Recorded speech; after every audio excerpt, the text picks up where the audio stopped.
IPL 2026లో Punjab Kings మూడో విజయం సాధించింది. శనివారం సన్‌రైజర్స్ హైదరాబాద్‌తో జరిగిన మ్యాచ్‌లో పంజాబ్ 6 వికెట్ల తేడాతో గెలిచింది. తొలుత బ్యాటింగ్ చేసిన హైదరాబాద్ నిర్ణీత 20 ఓవర్లలో 6 వికెట్ల నష్టానికి 219 పరుగులు చేసింది. ఈ టార్గెట్‌ని పంజాబ్ 4 వికెట్లు కోల్పోయి 7 బంతులు మిగిలుండగానే ఛేదించింది.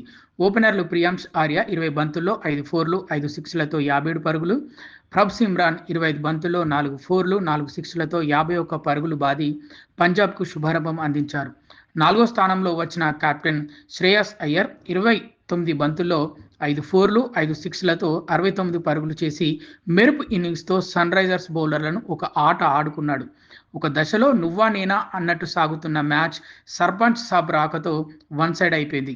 అయ్యర్ సిక్స్లు కొట్టిన తీరు చూస్తే సిక్సర్లు కొట్టడం ఇంత ఈజీనా అనిపిస్తుంది. అయితే సన్‌రైజర్స్ బ్యాటర్లలో ఓపెనర్ అభిషేక్ శర్మ 28 బంతుల్లో 5 ఫోర్లు, 8 సిక్స్‌లతో 74 పరుగులు చేసి విధ్వంసం సృష్టించాడు. ఇతను 18 బంతుల్లోనే హాఫ్ సెంచరీ పూర్తి చేసుకున్నాడు. మరో ఓపెనర్ ట్రావిస్ హెడ్ 23 బంతుల్లో 5 ఫోర్లు, 1 సిక్స్‌తో 38 పరుగులు చేసి రాణించాడు. వీరిద్దరి దాటికి హైదరాబాద్ 8 ఓవర్లకే 120 పరుగులు చేసింది. తర్వాత ఒకే ఓవర్లో అభిషేక్, హెడ్ పెవిలియన్ చేరారు. ఇషాన్ కిషాన్ 27 పరుగులు, హెన్రిచ్ క్లాసెన్ 39 పరుగులు, అనికేత్ వర్మ 18 పరుగులు చేశారు. ఆఖర్లో పంజాబ్ బౌలర్లు కట్టుదిట్టంగా బౌలింగ్ చేశారు. దీంతో కనీసం 250 పరుగులకు పైగా స్కోర్ చేస్తారనుకుంటే సాధ్యపడలేదు.